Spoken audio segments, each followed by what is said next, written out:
Hi there, well it's a bit of a wet morning, but I thought I'd get out on the electric bike. And in this film I'm going to give you, if you like, a user's view of electric bikes and also show you some lovely Kent countryside. So I live in the Sevenoaks. I'll actually show you a little bit about Sevenoaks as we're going along, and then we'll pop down to the Weald and look at one of the old ancient byways down there. So there's a nice countryside to see along this one, and I'll have a sort of chat about what we see as we go. But you'll also get a view on a bike, and it will be tested on some quite good hills. Well, first off, I'm at the Vine cricket ground, and this is one of the oldest cricket grounds in the country. And it's actually the first cricket ground where they played with a free stump wicket. And I believe also there's some matches that went on for days here with still the highest recorded number of runs. You get lovely views from here. It's about a couple of minutes from my house. So going to go up to Knole next, and that's a large country house deer park. I'll show you a bit about the bike at Knole. Well, Knole, as I say, is a lovely deer park. And I've just spotted a stag over in the distance there. Very well camouflaged in the bracken. Some more deer over there as well. Checking me out at quite a distance, about 70 metres away there. There we are. What's this guy doing?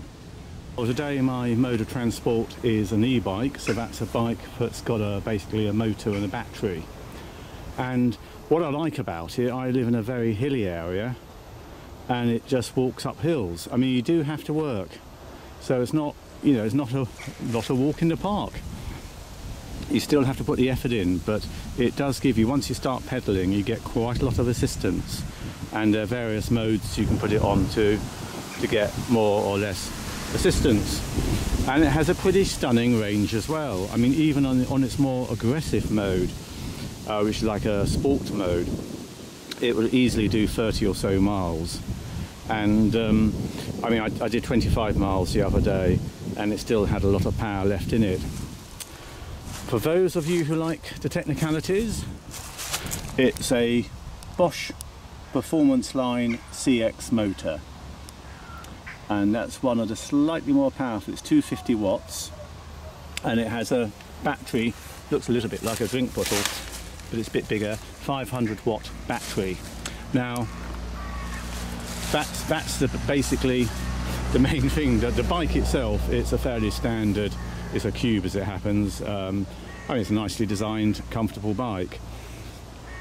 But to me, the reason one might entertain an electric bike is for that power assistance. And I find it good, as I say, because of hills. It's also good off-road as well.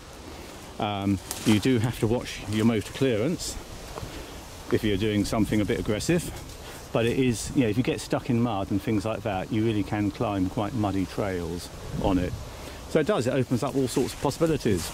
Anyway, I'll carry on. I'll show you the front of Knole House. So we've only been cycling for about 2 minutes to get to here, and Knole House is a calendar house, so I'll say a little bit more as we get up to Knole. In the meantime, I think these deer are settling down a bit. There they are over there, about 120 metres away roughly. The stag's keeping an eye on me. This may prove to be a mistake. I'm just attempting to cycle, and that's Knole over there. Here's a close-up view of Knole House. Dates from about 1456 area, I believe, onwards. It's technically a calendar house, which means it has something like 365 rooms, and I think 12 staircases, 6 courtyards, so all sort of based around the calendar. I think in actual fact the reality is it's been sort of adapted over the years so much, but it's probably anything but a calendar house, but it sounds good. This is the side view of Knole, and actually it's probably my favourite view because you've got this lovely sort of line of roofscapes, and they've recently restored this lovely barn, £20 million project. I may be running courses in that barn next year, leather work courses, we'll see. But yeah, lovely setting. I'm now going to go a fair way out actually, going to go a couple of miles out of Sevenoaks towards a village called Weald, and to do that I have about, I say, 2 miles of uphill climb, so it's to get onto the top of a green sand ridge, so off there next. So back on the bike, and you'll get a closer view as I go along.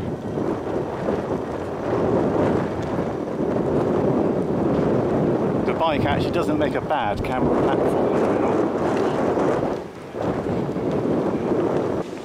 It's lovely parkland. It was ravaged by the 1987 hurricane and actually lost something like 70% of its trees.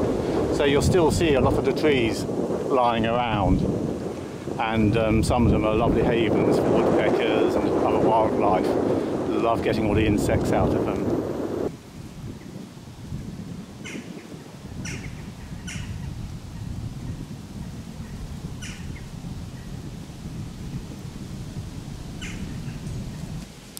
Well, I'm now at the top of a green sand ridge, so I've been climbing for a couple of miles, and I must say I feel like I've been quite well exercised, but no more. I'm not sort of, you know, gasping for air, and it's not too bad. Anyway, get to the top, and of course you then have to go down. Quite amused by this road sign, cyclists, steep hill ahead. And it gets worse actually. I know this one. The leaves are turning and it does look lovely at this time of year. A bit more sheltered along this bit.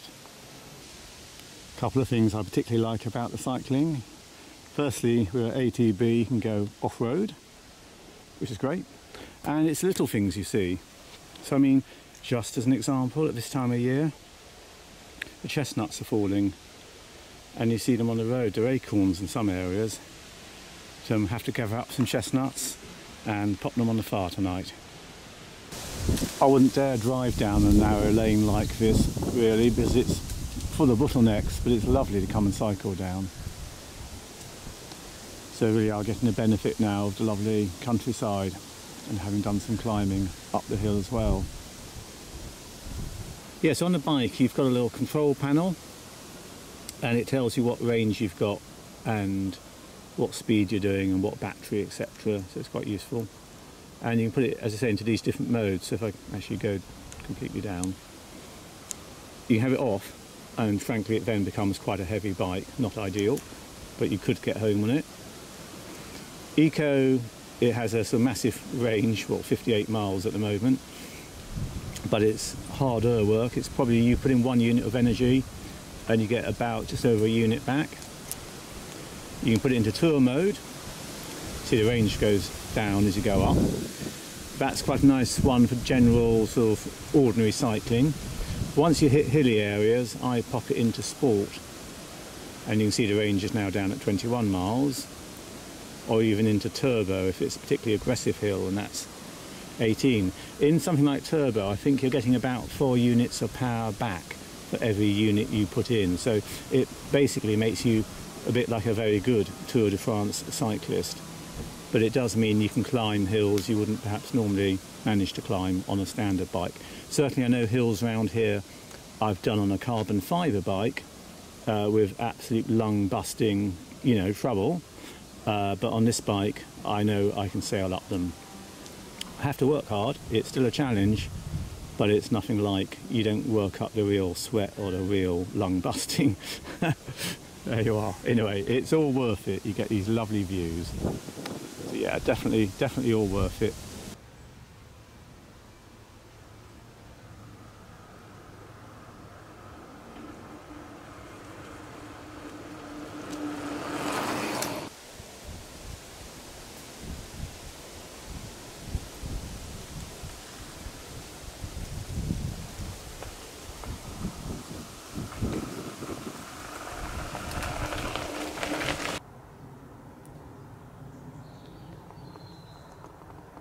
Well, I'm just now coming into the back of the Weald village.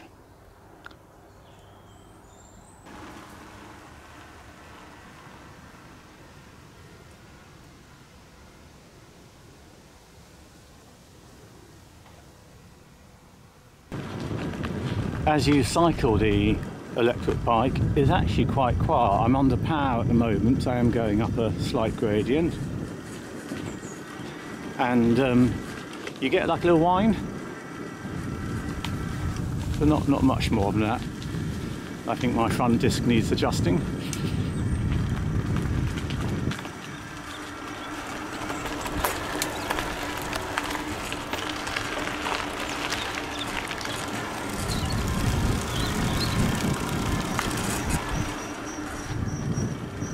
So like this, you come down a little country lane and then suddenly you're into the middle of a village, literally around this corner. There we are, village green.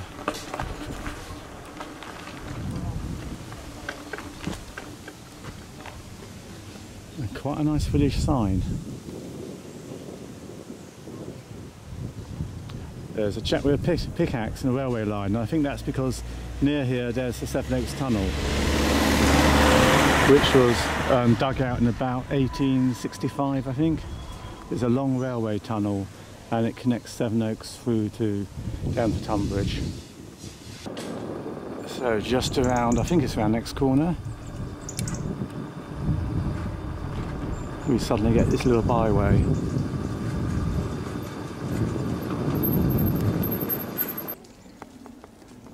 I rather like this sign for the byway. You've got all the permitted vehicles that can go down it.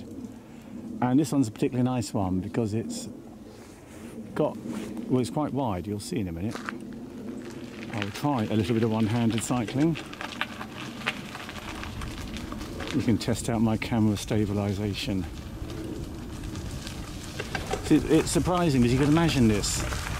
When my son came down here, he said, oh, I could imagine the highwayman popping out. And actually, I know what he means, because it's one of these ancient roads. Can be used by all-terrain vehicles, but I don't think it would be nowadays. But it's lovely. And look at that, a nice bench. And what I rather like about this bench, the seats areas have been adzed to make them nice and comfy with pommels. So quite a good little woodland craftsman. But it's lovely as you look down. Look at that. So peaceful and quiet. Got a few dog walkers, and that's it. With the bike overall, so it's not really a proper review, and but yeah, do I like it? I do. Do I think they're good? Yep. And do I think the technology is fair now? Yes, I do. So yes to all of those. If you would like to do cycling but get put off by a lot of hills, or you just want to go further because it does extend your range, then I think one of these is great. And I like the sort of all-terrain aspect because I do go down quite a lot of bridle ways and muddy tracks, and it's good for that as well. So yeah, I'm certainly with electric bikes. I know there's mixed feelings about them from some quarters, but if it gets you out there doing some exercise, I think that's got to only be good. So that's my non-bike review. Well, I hope you enjoy seeing a little bit of countryside around where I live, and also you enjoyed that review of the electric bike. Not that it was really a review. Anyway, thanks so much for watching. Bye bye.